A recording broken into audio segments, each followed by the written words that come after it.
thank you buat pasti ngeluangin waktu lah abis pulang kantor atau mungkin abis kuliah. Jadi ya thank you buat udah ngeluangin waktu buat kita diskusi sih mungkin malam ini kayak gitu. Jadi materi malam ini nih get buy-in from your stakeholder in product management. Jadi topik utama ini sih ya gimana kita nge-manage hubungan kita sama stakeholder gitu, terutama di dunia PM. Mungkin sebelum jauh kita coba kenalin dulu kali ya. Kenalin nama gue Andit. Sekarang tuh jadi PM di salah satu tech company di Indonesia yang unicorn mungkin yang hijau. Jadi udah jadi PM udah lama, hampir 3 tahun lebih. Tahun ini tahun keempat jadi PM. Lulusannya sebelumnya tuh lulusan economics. Jadi mungkin ngiranya awalnya PM tuh mungkin background-nya tuh lebih ke tech atau ke desain. Tapi background gue anak ekonomi dulunya gitu. Dan mungkin fun fact ini gue lumayan suka One Piece jadi ya kalau abang ada yang suka One Piece kita bisa discuss bareng sih mungkin di luar dunia PM. Mungkin kalau mau ada yang mau connect atau temenan di LinkedIn free ya bisa add dan atau kalau mau discuss bareng di luar API juga nggak apa-apa. Gitu kali ya. Terus kita mulai teman-teman. Nah, mungkin udah dijelasin juga ya sama Mas Gamal. Jadi materi malam itu ada 3. Kita pengen tahu nih, kita mau bahas pertama adalah kenapa sih kita harus belajar manage stakeholder. Kenapa sih seberapa penting sih kita punya skill buat stakeholder management di kita ketika kita jadi PM gitu. Yang kedua adalah gimana nih once kita udah tahu stakeholder kita ada siapa aja, gimana nih kita communicate ke macam-macam stakeholder gitu. Nah, yang ketiga dan yang paling tricky ketika jadi PM itu adalah gimana nih dapat buy-in dari stakeholders. Misalnya ketika kalian mau prioritization atau kalian ada isu, gimana nih buat dapat buy-in dari teman-teman stakeholders kalian gitu. Gitu ya. Mungkin kita mulai ya teman-teman. Mungkin kalau ada yang mau nanya atau mau nanggepin, feel free banget ya lewat chat juga silahkan gitu. Jadi ini pinginnya 2 arah sih, kayak kita diskusi aja sih, kayak temen aja gitu. Jadi jangan formal banget gitu. Oke, kita mulai ya. Nah, paling mau disclaimer dulu. Jadi ini personal opinion, jadi nggak mewakilkan perusahaan tempat bekerja atau mewakilin API gitu. Jadi ini beneran pendapat gue pribadi ya mengenai konten yang akan gue share. Gitu. Jadi lebih ke sharing session aja sih. Terus ya nggak ada yang new pasti karena ya gue juga belajar nih dari teman-teman PM yang lain di Indo ataupun mungkin ada beberapa artikel yang gue baca gitu. Jadi nggak beneran baru. Mungkin gue akan rangkumin lah beberapa hal gitu. Yang terakhir ya open to get feedback sih. Jadi kalau teman-teman kalau ada yang mau nanya atau apa, free banget ya buat chat atau kontak ke gue juga gitu. Kita mulai ya. Nah, kan sebagai PM tuh pasti nih kalian tuh punya banyak nih stakeholders. Misalnya kalau kalian tiba-tiba ada teman-teman bisnis, ada sales, ada legal, finance, even user kalian juga itu sebuah stakeholder kalian itu. Customer support, marketing, research gitu. Nah, itu tuh sebenarnya apakah itu semuanya stakeholder kalian itu? Nah, itu tuh sebenarnya iya. Jadi semua yang berhubungan sama produk kalian itu semua stakeholder kalian gitu. Nah, tapi nanti kita belajar juga nih nge-identify mana sih stakeholders yang mungkin kayak power stakeholders atau mana ini yang mungkin kalian butuh inform aja kayak gitu. Jadi saat nih kalau kalian nih PM-nya Gojek gitu, stakeholders macam-macam. Misalkan megangnya GoPay gitu. Mungkin stakeholders kalian itu ada legal, ada abang ojeknya, terus ada pelanggannya kayak gitu sih. Jadi semua yang berhubungan sama produk kalian tuh ya stakeholders kalian gitu. Itu sih. Nah, stakeholders ya basically adalah semua ini definisi dari product school sih. Tapi ya stakeholders adalah semua orang yang punya influence dan punya interest sih mengenai produk kalian gitu. Jadi kata kunci itu menurut gue pribadi itu influence sama interest gitu. Jadi biasanya mereka yang punya influence dan punya interest itu ya akan jadi stakeholders kalian gitu. Misalnya kayak GoPay, abang kalian naik ojek gitu. Stakeholders itu kan berarti abang ojeknya kan. Nah, mungkin influence mereka tinggi karena ya influence mereka mungkin rendah tapi punya interest yang tinggi gitu. Karena Gojek tuh jadi salah satu pendapatan mereka gitu. Jadi nanti kita bisa identify di belakang sih kayak gimana gitu stakeholders-nya gitu. Nah, kenapa sih stakeholders itu penting gitu kan ketika produk prior itu pasti kalian tuh banyak kan ngobrolin ketika kalian jadi PM tuh kan banyak nih ngobrol sama stakeholders. Nah, hari ini ngobrol sama legal, besoknya ngobrol sama business development, besoknya ngobrol lagi. Mungkin di hari yang sama bahkan saya bisa ngobrol pagi ngomong sama desain, sore ngomong sama tech gitu, front end. Malamnya ngomong sama backend itu bisa banget sih. Nah, kenapa sih penting banget nih buat stakeholder management buat seorang PM gitu. Nah, gue coba dengan pendapat gue pribadi, gue coba itu tuh jadi ada 4 sih. Pertama tuh access to resources gitu. Jadi bisa aja ketika kalian bisa punya stakeholder management yang baik, kalian tuh bisa aja tuh ngedelegate beberapa task yang mungkin harus bisa aja didelegate ke teman-teman lain tuh. Misalnya, oh kalian tuh pingin tahu nih masalah mengenai kenapa sih ketika kita naikin platform fee di suatu aplikasi kita, apakah user-user kita tuh akan cabut atau enggak dari aplikasi kita gitu. Nah itu kan kalau kalian punya stakeholder management yang baik, kalian bisa minta tolong nih either ke teman-teman research kalian atau teman-teman sales di lapangan buat minta tolong ke mereka buat tanyain feedback ke user kita kayak gitu. Nah, jadi kan bisa access to resources kan, bisa aja tanpa kalian ngeluarin tenaga, kalian tuh bisa minta tolong atau ya dapetin buy-in dari mereka buat minta tolong buat itulah buat nyari tahu nih masalah di lapangan kayak gimana gitu. Atau yang kedua, ini yang paling sering juga sih kalau sebuah perusahaan kan udah gede gitu. Misalkan mau enable platform fee, lagi-lagi platform fee gitu. Misalnya biaya jasa aplikasi. Nah, kalian tuh timnya tim payment, tapi kalian tuh punya kebutuhan nih buat nunjukin biaya jasa aplikasi itu di order detail, terus adanya di FAQ gitu. Nah, itu kan kalian butuh tuh bantuan dari PM yang megang order detail sama minta PM yang memegang FAQ gitu. Nah, itu tuh kalian butuh punya stakeholder management yang baik sih. Jadi kan karena itu skop kerjaannya teman-teman PM yang lain, peers kalian, ya kalian butuh bantuan mereka sih buat ngebantuin project kalian itu, buat enable nunjukin platform fee di order detail misalnya, atau misalnya nunjukin artikel mengenai biaya jasa aplikasi di FAQ gitu, biar user-user kalian ketika dikasih tahu, oh ada biaya jasa aplikasi, mereka bisa lihat gitu. Nah itu kan sebuah project yang melibatkan banyak PM, even banyak tech, banyak desain gitu. Nah kalian tuh makanya penting banget nih buat bisa nge-manage stakeholder kalian gitu. Nah, yang kedua tuh reduce or uncover risk gitu. Jadi bisa aja ketika kalian mau enable platform fee, kalian tuh harus tahu tuh apakah secara legal, misal aplikasi kalian tuh diperbolehkan tuh buat ngemungut dana misal Rp1.000 per transaksi gitu.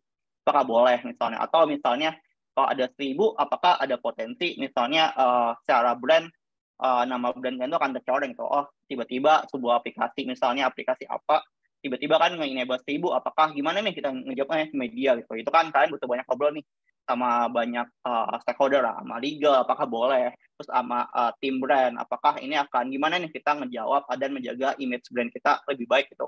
Setelah kita enable platform fee gitu misalnya. Gitu sih. Jadi ya semakin banyak kalian ngobrol sama berbagai stakeholder tuh kan bisa dapat point of view yang beda-beda gitu sih. Jadi bisa nge-reduce lah risk yang mungkin dari sisi sudut pandang PM tuh nggak kelihatan, tapi mungkin dari teman-teman legal mereka punya concern yang sama gitu sih.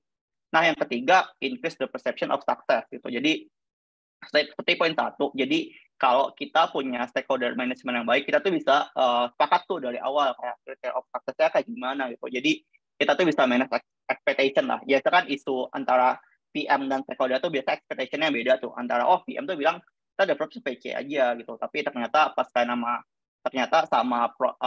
sama stakeholder mikirnya PD gitu. Makanya kalian butuh transparansi, butuh komunikasi yang baik gimana buat nge-set expectation yang sama gitu. Jadi definisi of success dari masing-masing project kalian atau produk kalian tuh cukup jelas juga gitu. Jadi bisa ningkatin lah tingkat keberhasilan, dan itu kan pasti ngaruh juga kan pasti ke performance review, ke roadmap kalian kayak gimana gitu sih.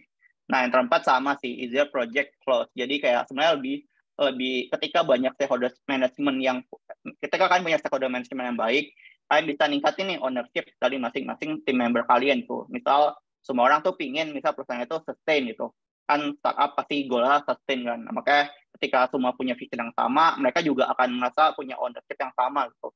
Jadi kalian bisa, ya tadi gue bilang sih bisa aja kalian nge-delegate atau mereka bisa ngasih feedback. Oh, desain ini harus kita peduli ini. Oh, bisa aja impact-nya ke sini gitu. Jadi ya sebenarnya semakin kalian bisa nge-manage stakeholder kalian lebih baik, kerja sebagai PM tuh sebenarnya lebih gampang sih. Jadi kalian tuh bisa nggak cuma kalian sendiri kan. Jadi kalian bisa nge-delegate, bisa minta bantuan dari teman-teman tim member kalian gitu sih. Gitu. Terus paling malam ini paling mau sharing-sharing sih beberapa tips. Jadi kan salah satu pengalaman yang lumayan challenging ketika jadi PM pertama kali itu ya stakeholder management sih. Jadi stakeholder pasti banyak, ekspektasinya beda-beda, orangnya beda-beda, terus setiap project juga stakeholdernya bisa beda-beda gitu. Jadi ini mungkin mau share juga nih berdasarkan pengalaman juga lah tips-tips yang mungkin kita bisa implementasiin ketika kita jadi PM dan gimana nge-manage stakeholder-nya gitu. Ini personal opinion ya teman-teman. Nah, yang pertama tuh paling kita tuh harus butuh clear banget sih mengenai problem yang mau kita solve gitu. Jadi, misalnya kalau kalian ada isu nih, misalnya kenapa sih tiba-tiba enable platform fee? Itu kan bisa harus jelasin nih, konteksnya yang jelas gitu ke teman-teman stakeholder kalian gitu. Nah, kan menurut gue pribadi, kalau konteksnya juga nggak align nih antara kalian sama stakeholder, kadang-kadang malah jadi clash gitu. Makanya kalian sebagai tim tuh harus bisa nge-communicate dengan cukup clear mengenai problem apa nih mau kalian solve, situasi kayak gimana gitu sih. Nah, yang aku coba rekomendasiin yang mungkin salah satu yang bisa direkomendasi adalah ketika menjelaskan problem adalah pakai SCORM model nih, dari misalnya ada situation, challenge, option, recommendation, sama execution gitu. Nah, biasanya tuh ini yang juga aku lakuin nih ketika teman-teman stakeholder given ke lead aku gitu. Kita kok ada isu, jelasin dulu nih situasinya kayak gimana gitu. Misalnya situasinya platform fee, ternyata buat misal mau ngejar sustainability di suatu bulan, kita tuh punya gap sekian gitu. Berarti itu kan situasi yang sekarang gitu. Problemnya kenapa nih? Problemnya adalah ya tadi kondisi sekarang tuh kita misalnya masih minus gitu. Gimana tuh biar contribution margin kita jadi nol gitu misalnya. Oh jadi positif lah, nggak rugi lagi gitu. Berarti ini kan situasi yang sekarang kan. Challenge-nya adalah gimana nih? Apakah kita mau naikin revenue kita atau kita nurunin cost kita gitu. Jadi kita butuh jelasin juga nih challenge yang kita hadapin di situasi yang sekarang gitu. Oh, challenge-nya adalah kita butuh naikin revenue nih karena revenue kita tuh masih bisa kita tingkatin lagi gitu. Nah, terus kita lanjut tuh ke option. Kita jelasin lagi nih opsi apa aja sih yang bisa kalian tawarin gitu kan ke stakeholder sekalian itu. Kalian bisa jelasin sih optionnya ada apa aja itu. Oh, naikin platform fee. Kita ngechat ke sisi buyer gitu. Oh, atau kita ningkatin commission fee. Kita naikin uh, charge commission yang lebih tinggi dari sisi seller gitu. Itu kan sebuah opsi kan banyak opsi yang bisa kalian pertimbangin gitu. Atau kan kurangin promo subsidi gitu. Oh itu kan juga sebenarnya bisa ningkatin keuntungan perusahaan juga gitu. Jadi kan butuh list down nih mana opsi ada opsi apa aja yang bisa kalian pikirin gitu. Nah kalian bisa discuss tuh bareng stakeholders lain. Oh ada opsi A, B, C gitu. Jadi kan bisa discuss lebih enak kan kalau bawa opsi gitu. Nah, terus tapi ketika bawa opsi, lebih baik lagi kalau kalian sebagai PM tuh harus kalau bisa ngasih rekomendasi sih dari opsi A, B, C, kalian tuh prefer ngerekomendasiin opsi A, B, atau C gitu. Misal A, oh ya udah naikin platform fee aja dari sisi buyer gitu. Misalnya, kalian bisa jelaskan kan kenapa sebuah platform fee dibayar tuh penting gitu. Kenapa kalian nggak milih B dan C? Makanya harus jelasin sih kenapanya gitu. Tapi kalian datang dengan opsi, tapi kalian udah tahu nih opsi mana yang mau kalian propose ke stakeholder sekalian gitu. Nah, yang terakhir execution. Jadi ketika udah sepakat nih opsi yang mana aja, kalian tuh harus kasih tahu juga nih, kalau pilih A eksekusinya kayak gini ya, kalau pilih B eksekusinya kayak gini ya, gitu sih. Jadi butuh clear aja sih ketika ngebawa ketika mau ngomongin problem ke seorang stakeholder atau ke pihak stakeholder itu harus penting sih ngomongnya dengan clear gitu, dengan pakai SCORM model, jelasin situasinya, challenge-nya apa, optionnya ada apa aja, kalian rekomendasi option yang mana, terus execution-nya kayak gimana gitu. Jadi biar lebih enak sih ngobrol sama stakeholder-nya gitu.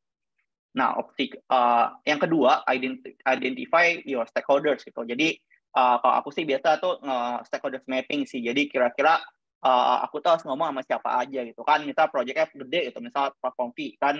Semua startup sekarang udah ngeluarin jasa aplikasi ya, yang gampang. Jadi kita coba buatin ini nih mappingannya. Jadi kolom X-nya tuh interest, kolom Y-nya itu influence. Jadi interest tuh ya seberapa dia tertarik atau sama project ini gitu. Berarti misalnya finance tuh pasti interestnya tinggi, influence-nya juga tinggi gitu. Karena ya mereka juga butuh ngejar profitability kan. Mereka yang salah satu tim yang fokus ke profitability gitu. Tapi misal kalau up tuh mungkin CS, customer service itu mereka paling high tapi low interest gitu kan. Low influence karena mereka nggak punya influence buat nentuin platform fee-nya berapa nominalnya, tapi dia punya interest yang tinggi karena nanti yang akan jawab pertanyaan komplain dari customer kalian tuh semuanya itu customer service gitu. Nah, sedangkan kalau low interest tapi high influence tuh bisa kayak legal tuh high influence misalnya, karena bisa aja secara efektif secara TNC atau secara peraturan itu kita diperbolehkan atau enggak mengenai charge ke buyer gitu, platform fee-nya berapa gitu. Nah, itu tuh mereka punya influence yang tinggi, tapi mungkin influence-nya nggak terlalu tinggi gitu, karena ya mereka basically cuma ingin ngejaga apakah semua feature di perusahaan lain tuh comply sama aturan yang ada gitu.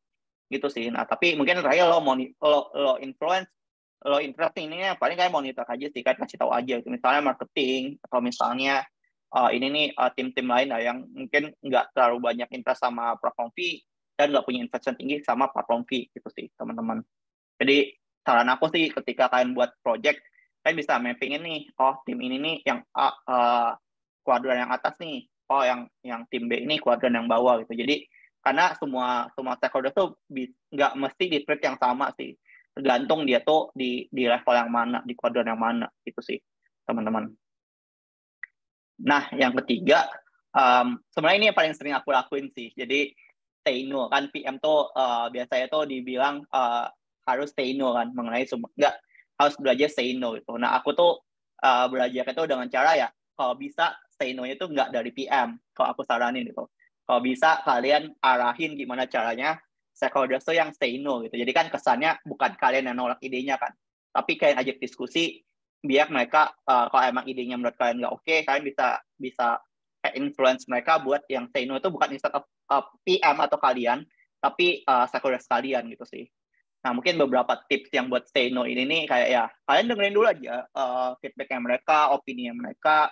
Mungkin bisa aja idenya bagus, tapi mungkin kurang dijelaskan, itu kurang konteks kaliannya, atau mungkin kalian belum think deeper gitu. Jadi saran aku sih bukan ditolak dari awal, tapi dengerin dulu aja nih feedbacknya kayak gimana sih, idenya kayak gimana sih gitu. Nah kalau kalian udah dengerin, kalian udah mulai dapat konteksnya,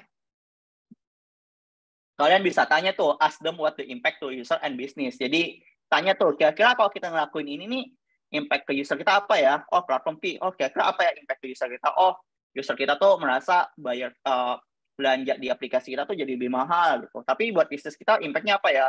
Oh impact-nya tuh revenue kita naik sekian persen gitu. Jadi kita bisa tanya balik sih ke mereka, kira-kira impact dari suatu feature ini apa nih ke sisi user dan sisi bisnis gitu misalnya.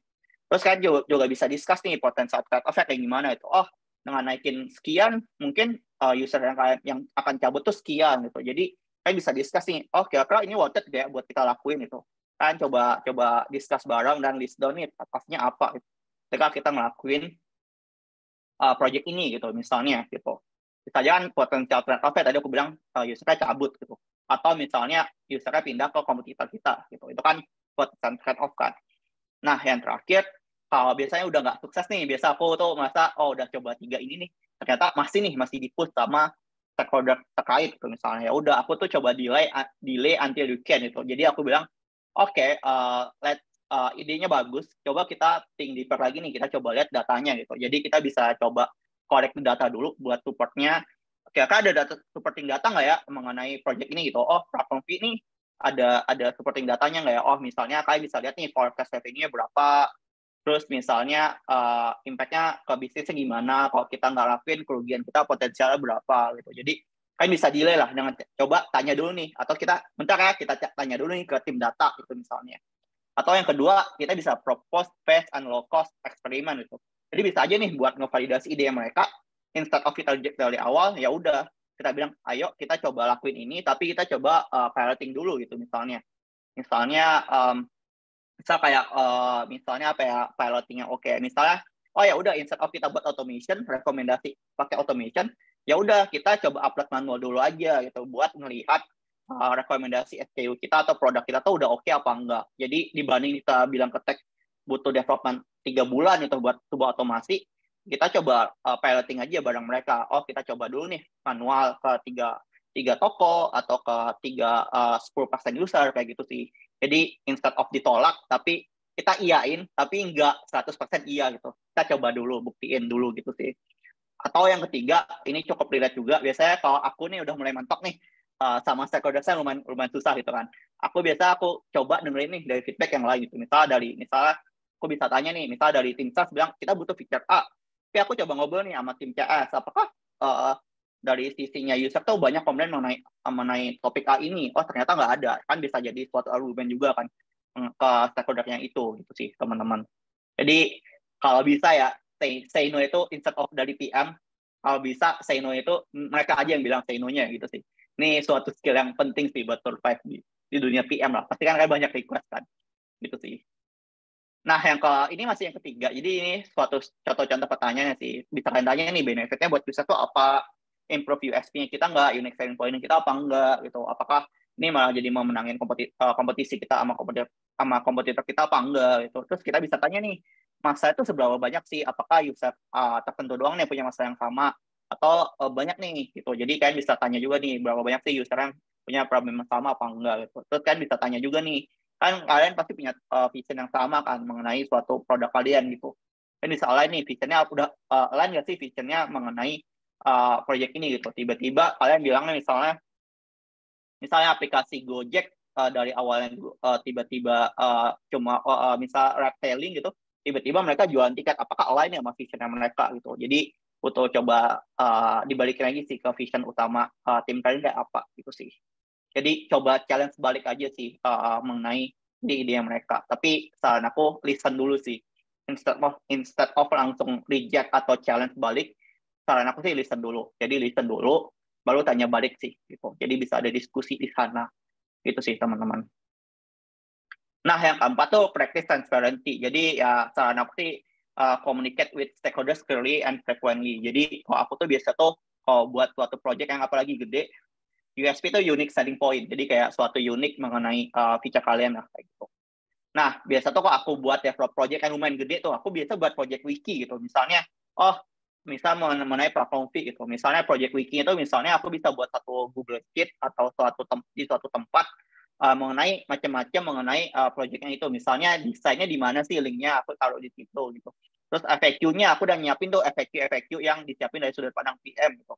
Kalau project ini kenapa, why-nya apa, terus impact-nya apa tuh aku udah mulai taruh FAQ di project wiki gitu misalnya. Atau PR dia di mana, itu tuh semua itu aku taruh di satu namanya project wiki gitu. Atau bisa aja tuh kalian buat thread email, jadi bisa aja kalian setelah kick off kalian bisa cek nih email dengan berbagai related dokumen gitu sih teman-teman. Tapi selanjutnya practice transparency itu ya consider your stakeholder need sih. Jadi kalian butuh tahu sih stakeholder kalian tuh butuhnya apa. Jadi saran aku sih ada kayak checkpoint berkala sih sama teman-teman stakeholder kalian gitu. Terus encourage question sama feedback. Makanya related ke poin ketiga kan kalian bisa tanya tuh feedbacknya apa sih mengenai produk kita, ada question nggak? Kayak itu bisa encourage mereka sih gitu. Terus keep it update. Jadi saran aku bisa aja kalian buat email weekly atau kalian buat weekly checkpoint bareng tim kalian gitu sih. Jadi even kalau project gede itu aku bisa buat by weekly dulu nih di awal-awal buat checkpoint. Nanti kalau udah mulai dekat rilis kita tuh buat weekly, even daily gitu, buat ngecek progresnya kayak gimana. Itu sih teman-teman. Gitu. Nah, yang kelima ini juga penting buat aku sebagai anak ekonomi dulunya, yaitu use a common language to unite stakeholders gitu. Jadi kan kadang-kadang stakeholders tuh punya bahasa yang beda-beda ya. Anak tech ngomongnya technical banget, anak finance ngomongnya ekonomi banget. Terus anak legal even ngomongnya, ini pasalnya apa gitu-gitu. Jadi saran aku sih kan harus tahu nih bahasa atau kayak ya kalian fokus on consumer lah. Kalian harus tahu kan stakeholder kalian tuh background-nya kayak gimana, cara ngomong ke mereka tuh kayak gimana gitu. Jadi bisa aja kalian ngomong ke sama ops tuh nggak butuh technical banget, bilang aja kalau kita lakuin ini impact usernya ini. Mereka kan nggak butuh tahu kan API-nya apa, endpoint-nya apa. Jangan kebalikan, kalau sama tech mungkin ya sedikit lebih teknikal gitu sih teman-teman. Terus ya learn to speak with their language ya itu penting banget sih, kayak kalian harus bisa ngobrol dengan bahasa yang mereka. Kayak kan PM tuh topinya banyak ya, jadi kalian harus ganti topik setiap ngobrol sama orang-orang gitu, tergantung stakeholder kayak gimana sih teman-teman. Layar aku error kah? Aku belum jalanin sih. Udah muncul di tips 6 nggak ya teman-teman? Mas Gamal boleh confirm nggak ya? Ini udah kayak screen 6 kan ya? Halo. Halo Mas, Layar aku udah ke tips 6 kan ya? ini aman kok, aman layarnya. Oke, sip. Nah, terakhir. Jadi mungkin tips terakhir sih sebelum kita baikin prosesnya kayak gimana. Biasanya tuh kalau ini kan terutama buat prioritization ya. Misal kalau kalian punya masalah atau punya problem mau di-solve, biasa tuh aku tuh ketemu nih sama 2 sampai 3 high influence stakeholder gitu. Misalnya, kita tuh mau enable platform fee. Berarti ya aku ngobrolnya misal sama tim bisnis, head bisnisnya, sama head produknya, sama misal mereka berdua dulu gitu. Buat ngeliat nih bisnis kita tuh mau dibawa kemana, targetnya berapa, kayak keep it small dulu sih. Jadi instead of kalian punya ide, terus kalian bawa ke semua stakeholder pasti pusing gitu. Better kalian mulai dari ketemu 2 atau 3 key point-nya dulu, key person-nya dulu lah gitu. Jadi instead of ke banyak orang, kalian matengin dulu nih ke 2-3 orang dulu gitu. Stakeholder kan enak kan, tektokannya lebih enak gitu. Kalau kalian udah mulai yakin, kalian bisa extend nih. Misal tadi platform fee udah ngobrol sama head product, sama misalnya sama head business gitu. Oh, kalian udah mulai yakin nih, kalian bisa gede nih. Yang sisi hijau itu bisa aja kan mulai ngobrol ke tech, ngobrol sama desain. Kira-kira desainnya gimana ya? Ngomong tech gimana ya? Technical flow-nya kayak gimana ya gitu. Kalau kalian udah mulai yakin, udah mulai matang, kalian bisa gedein lagi nih. Biasa kalau di tim perusahaan aku ada namanya hearing. Kita ketika biru nih kita hearing nih. Kita udah matang nih, udah ada desainnya, udah ada flow-nya, udah ada money flow-nya, rekornya kayak gimana. Itu tuh di warna biru. Jadi kita ngelakuin hearing ke stakeholder yang lebih besar gitu. Misalnya ke legal, ke tax, ke finance, ke risk, ke fraud gitu. Jadi mulainya tuh mulai dari yang kecil dulu yang kuning, mulai matang, digedein lagi nih stakeholder-nya. Mulai matang, baru kalian ke stakeholder yang lebih gede gitu. Jadi jangan salah sih, jangan kebalik. Mulai yang gede dulu, baru ke kecil. Pasti susah sih. Jadi better matengin dulu, cari dulu key person-nya siapa, high influence-nya siapa, baru kalian gedein si stakeholder-nya gitu sih. Jadi kalian punya backing-an lah, punya aliansi gitu. Jadi kalian udah punya yang support ide-ide kalian gitu sih. Kalau kalian yang mulai dari biru, kalian pasti berantem sih. Kalian yang akan nggak punya nggak punya backingan lah gitu sih teman-teman. Nah terakhir nih mungkin tips yang ketika ini prioritization sih. Jadi kan ini kan yang tips 6 tadi itu lebih ke komunikasi ya. Jadi ada 6, ada ya buat konsensus. Jadi yang mulai dari start small dulu, terus pakai bahasa yang sama, kalau bisa transparan sama stakeholder kalian, terus kayak say no, kalau bisa mereka yang bilang bukan kita. Terus identify ini paling penting juga, sama ya clear problem sih dari awal itu. Nah ini mungkin kalau mau coba case ketika kita beneran lagi nge-prioritization, karena biasanya menurut aku prioritization itu tuh paling banyak nih, lumayan banyak tektokan sama stakeholder gitu. Jadi mungkin mau share juga nih tips to get back in di stakeholder ketika prioritization gitu sih teman-teman. Nah kita coba ya. Nah, how do you do prioritization kan? Biasa tuh prioritization tuh salah satu proses yang lumayan melelahkan lah sebagai PM. Nah, mungkin ada suatu meme yang mewakilin lah. Biasa tuh kita tuh udah ngelis nih feature-nya A, B, C, D, E sampai Z gitu. Terus udah pakai score, saja pakai rise, pakai I, dan macam-macam gitu. Tapi pas kalian udah punya ngedetailnya itu, taunya dibuang aja.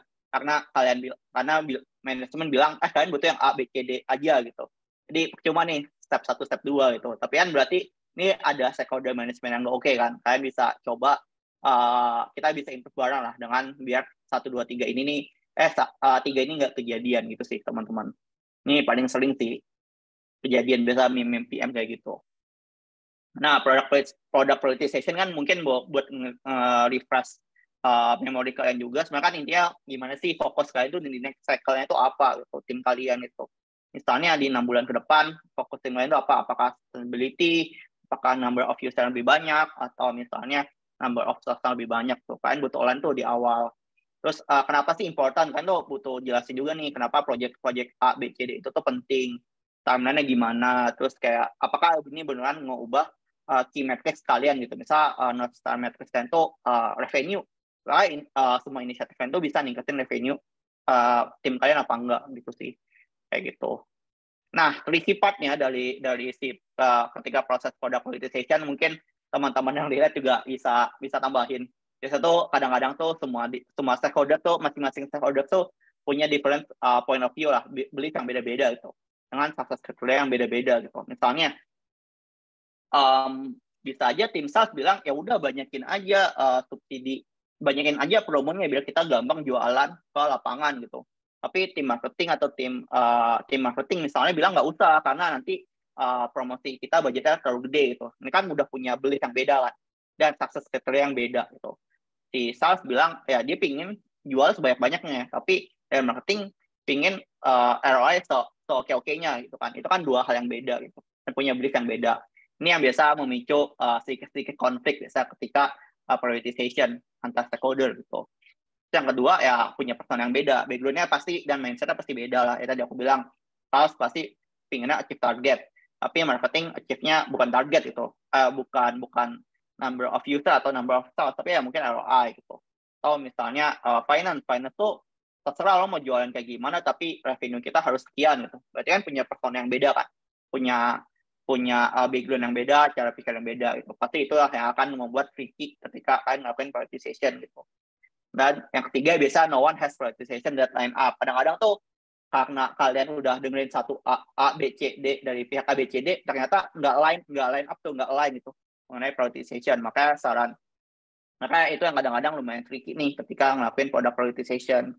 Dan yang terakhir yang paling sering mungkin banyak yang relate juga, some stakeholders prioritize ideas, not problems. Kadang-kadang tuh mereka tuh datang dengan bawa solusi instead of masalah gitu. Jadi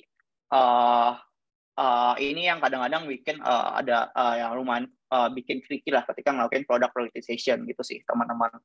Nah mungkin aku mau share tips lah beberapa pengalaman juga mengenai ketika product prioritization nge-manage stakeholder-nya kayak gimana gitu sih teman-teman.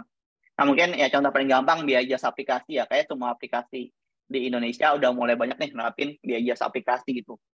Kan mungkin sedikit case kan sedikit case tuh background adalah sebenarnya biaya jasa aplikasi kan penting ya buat meningkatin sustainability suatu perusahaan gitu. Makanya salah satu revenue channel yang bisa kita charge itu adalah namanya platform fee atau biaya jasa aplikasi gitu sih teman-teman.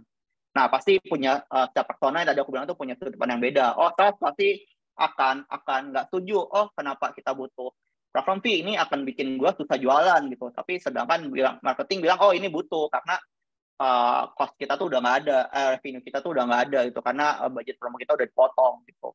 Tapi misalnya finance bilang, oh ini butuh gitu. Jadi kan ada dua konteks yang beda ya, antara sales sama finance gitu misalnya.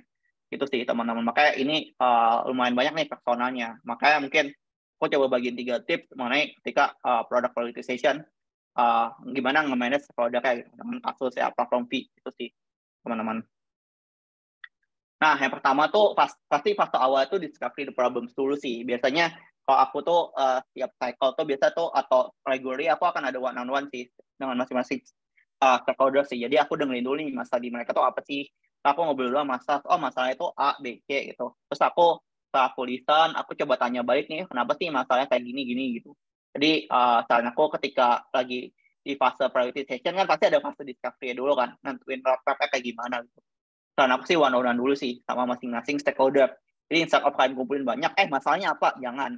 Saran aku sih one on one dulu gitu sih. Yang kedua, ketika one on one, kalau bisa jangan ngasih langsung solusi. Jadi listen dulu aja, dengerin dulu aja masalahnya, jangan langsung jadi ngasih solusi itu. Kadang-kadang tuh PM tuh punya bias, oh ada masalah ini kita langsung ngasih solusi A, B, C aja gitu. Itu kan bias kan. Jadi instead of kita langsung ngasih tahu solusi, kita dengerin dulu aja masalahnya apa gitu. Jadi avoid giving solution gitu. Terus ketika one on one kan bisa juga tanya yang tadi aku bilang di depan sih, kayak tanya supporting datanya apa gitu buat kalian bisa memahami lebih better apa yang mereka mention masalahnya apa gitu sih. Terus list down, setelah kalian punya listnya nih kalian one on one ke A, B, C, tim A, B, dan C gitu. Kalian tuh bisa list down nih masalahnya apa, kalian bisa grouping. Oh masalah itu ternyata sustainability gitu. Ternyata kita butuh untung gitu. Berarti kan itu udah align dengan satu masalah gitu. Jadi kan bisa list down dulu masalahnya apa aja, terus kan coba cari garis merah gitu sih. Oh mana nih yang satu tema gitu sih teman-teman. Kalau udah align nih problemnya apa aja kayak gitu sih. Terus kayak involve stakeholder mulai dari awal nih. Kira-kira masalahnya apa, kok bisa kalian udah mulai buat vision doc. Kalian ajak tuh yang aku bilang kayak 2 atau 3 team member buat kayak kerja bareng gitu sih. Kayak kerja bareng buat ngerjain vision doc gitu sih. Jadi setelah one on one kalian bisa coba kerja bareng nih mengenai vision doc-nya kayak gitu dengan jawab supporting datanya kayak gimana, problemnya apa, kayak gitu-gitu sih. Nah, ini kan discovery problem ya. Jadi kalau ininya udah lumayan oke, biasa ke belakangnya udah lumayan enak sih.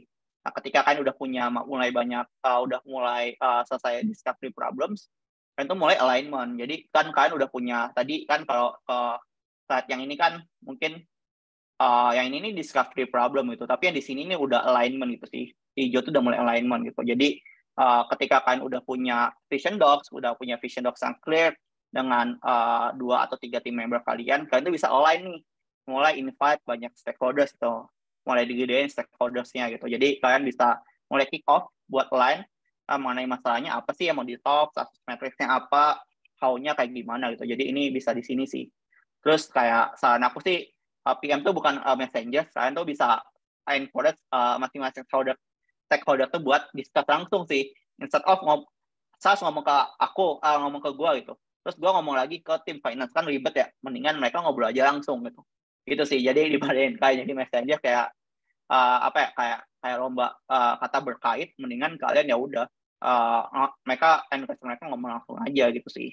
Terus align juga nih di what problem to be solved, ini yang paling penting nih. Ketika kick off kan harus align dulu problemnya apa sih yang mau di solve, terus kayak how-nya kayak gimana sih, what customer metric-nya apa sih, kayak gitu. Once udah, saran aku sih kalian minta approval sih. Saran aku banget itu minta approval. Jadi kalau aku ya biasanya kick off tuh, habis kick off udah align nih, udah ada PRD-nya, udah ada desain, udah align, aku buat thread email itu sih. Aku akan minta approval ke masing-masing key person di tim divisi itu kayak gitu. Aku minta approval dari head business, head product, terus head tech, engineer manager, sama product design gitu. Aku akan minta approval mereka gitu. Jadi kan kadang-kadang stakeholder tuh kalau lupa ya, bilang A, pas kita develop, taunya mereka bilang kenapa nggak B ya? Padahal mereka udah bilang udah sepakat di awal A gitu. Makanya penting banget sih buat ada kayak bukti tertulis approval-nya sih. Biasa aku by email gitu. Nah terakhir tuh ya buat setelah email tuh udah mereka approve, kita bisa update progress regularly sih. Kayak gitu sih teman-teman. Nah yang terakhir execution sih. Jadi execution tuh kalau bisa jangan ada ambigu yang nggak jelas gitu sih. Jadi kalau emang developnya A ya sebisa mungkin selalu clear aja sih. A ya A gitu sih. Jangan ada ambiguity gitu. Terus yang kedua pas execution itu bisa buat regular checkpoint yang tadi aku bilang di depan. Jadi kalian bisa bilang buat project ini kita akan ada bi-weekly checkpoint gitu. Buat tim tech harus update progress-nya. Misalnya tuh tim bisnis go to market plan-nya kayak gimana gitu. Terus tim ops effective-nya udah ready, sudah ready apa belum gitu. Jadi kita bisa buat bi-weekly atau weekly sih, tergantung scope dan importance dari project kalian gitu. Terus yang ketiga buat ningkatin transparansi, biasa tuh kita buat communication channel sih yang sepakat, apakah pakai Slack, apakah pakai email, atau pakai WhatsApp group. Jadi semua orang tuh bisa lihat progresnya dari sana gitu. Gitu sih. Terus yang terakhir yang paling penting, kadang-kadang PM atau aku juga dulu kadang-kadang tuh malu tuh kalau ada isu, ada bugs, delay, kita tuh nggak bilang, baru bilang di ujung gitu. Saran aku sih enggak sih, ketika ada blocker, escalate quickly aja sih. Jadi kalau kalian ada problem atau potensial delay, kalian bisa escalate quickly sih ke stakeholder kalian. Kita nih nggak jadi nih rilis bulan Januari, bisa awal Februari ya. Itu harus bilang dari awal sih. Jadi ya biar transparan juga kan, biar tim kalian juga trust sama kalian gitu sih. Gitu sih teman-teman. Nah, udah sih dari aku, paling tipsnya itu sih buat ini. Mungkin nanti PP